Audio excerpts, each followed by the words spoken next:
Halo semua, perkenalkan nama saya Elfrida Nino dengan NIM 25011414006. Di sini saya akan menganalisis kasus nyata 10 kasus tentang kasus pidana dan perdata, serta undang-undang mana yang terkait dengan kasus tersebut.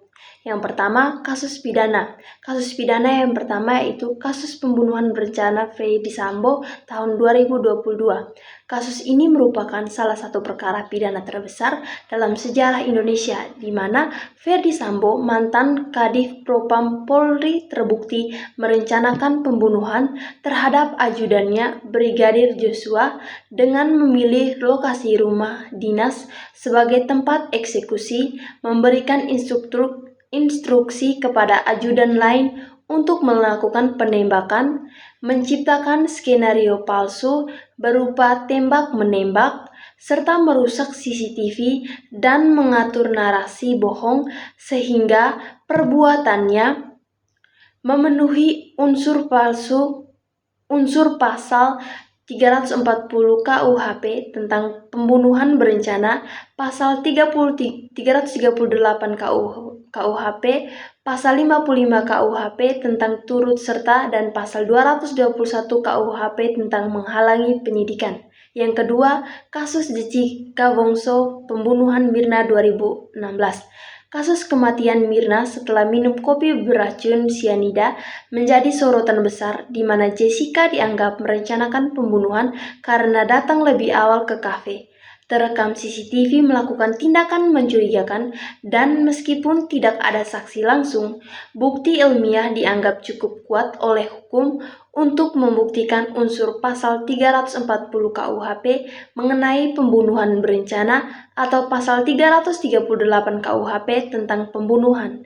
Yang ketiga, kasus penodaan agama Ahok tahun 2016 sampai tahun 2017.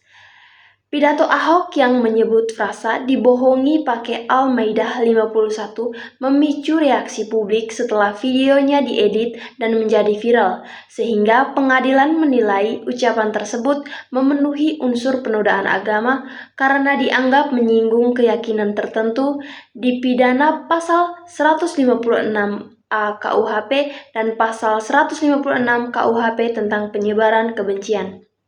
Yang keempat, kasus penodaan agama Meliana tahun 2018. Meliana serang warga yang memprotes volume pengeras suara masjid, dinilai melakukan perbuatan yang dianggap menodai agama karena keluhannya memicu kerusuhan, dan meskipun tidak ada unsur niat menghina agama, pengadilan tetap menilai perbuatannya memenuhi pasal 156A KUHP karena menimbulkan keresahan masyarakat. Yang kelima, kasus korupsi Jiwasraya 2019.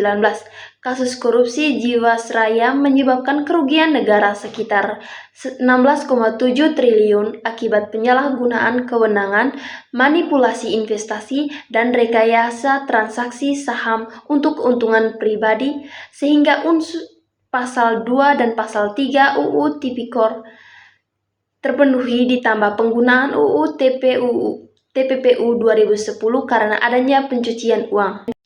Yang keenam, kasus korupsi proyek EKTP 2014 sampai 2020. Kasus korupsi EKTP melibatkan banyak pejabat dan merugikan negara triliunan rupiah akibat praktek suap, markup anggaran, dan pembagian fee kolektif, sehingga mereka dijerat dengan UU Tipikor, UU 31 tahun 1999, tahun UU 20 tahun 2001, dan pasal 55 KUHP tentang penyertaan karena korupsi dilakukan secara bersama-sama. Yang ketujuh, kasus Setia Novanto tahun 2017.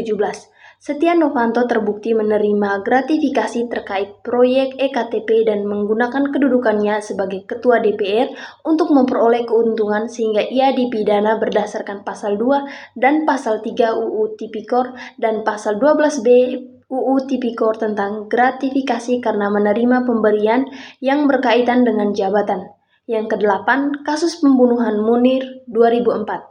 Aktivis HAM Munir diracun arsenik saat penerbangan Garuda menuju Belanda, di mana pembunuhan dilakukan secara terselubung dan digunakan diduga melibatkan aktor kuat sehingga perbuatan tersebut memenuhi unsur pasal 340 KUHP tentang pembunuhan berencana dan pasal 338 KUHP meski sehingga kini dianggap sebagai pelanggaran HAM berat yang belum sepenuhnya terselesaikan.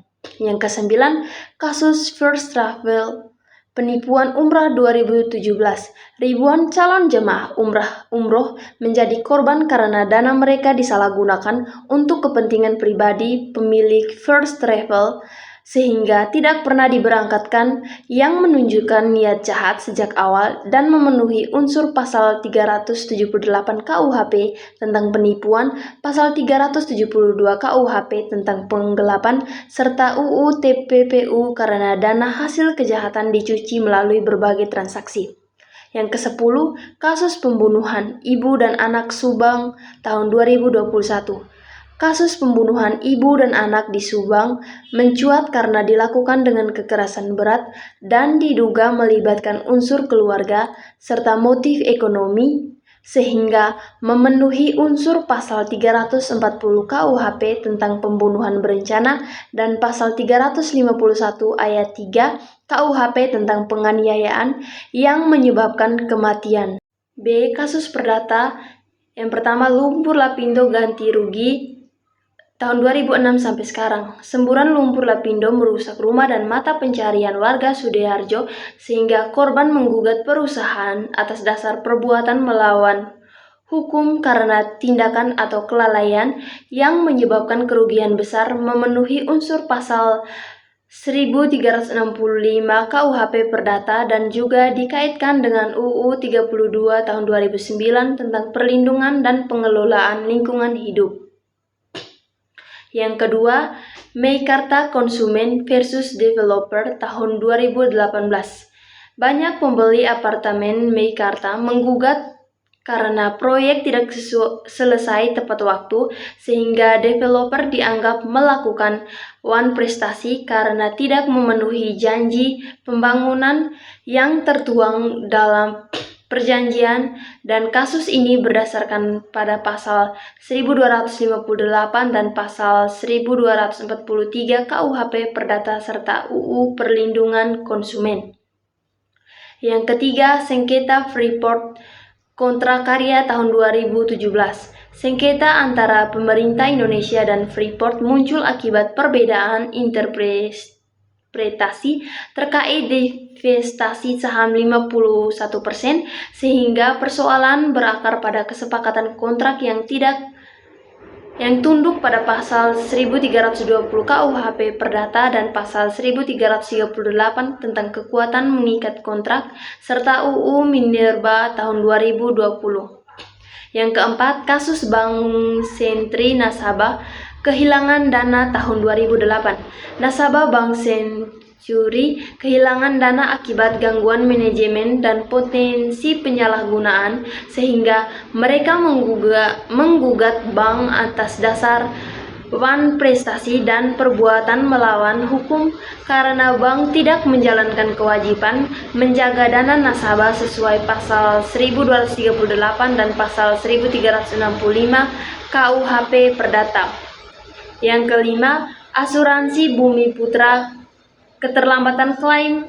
Banyak nasabah tidak menerima klaim asuransi yang seharusnya dibayarkan sehingga tindakan perusahaan dianggap sebagai wan prestasi karena tidak melaksanakan isi polis, dan kasus ini tunduk pada pasal 1238 dan pasal 1243 KUHP Perdata serta juga terkait UU Perlindungan Konsumen.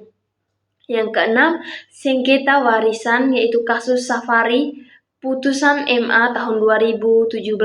Sengketa warisan ini menyangkut penentuan ahli waris dan keabsahan hibah sehingga pengadilan harus menilai hubungan keluarga dan keabsahan akta hibah berdasarkan pasal 830 sampai 1130 KUHP Perdata tentang waris dan pasal 1672 sampai 1685 KUHP Perdata tentang hibah.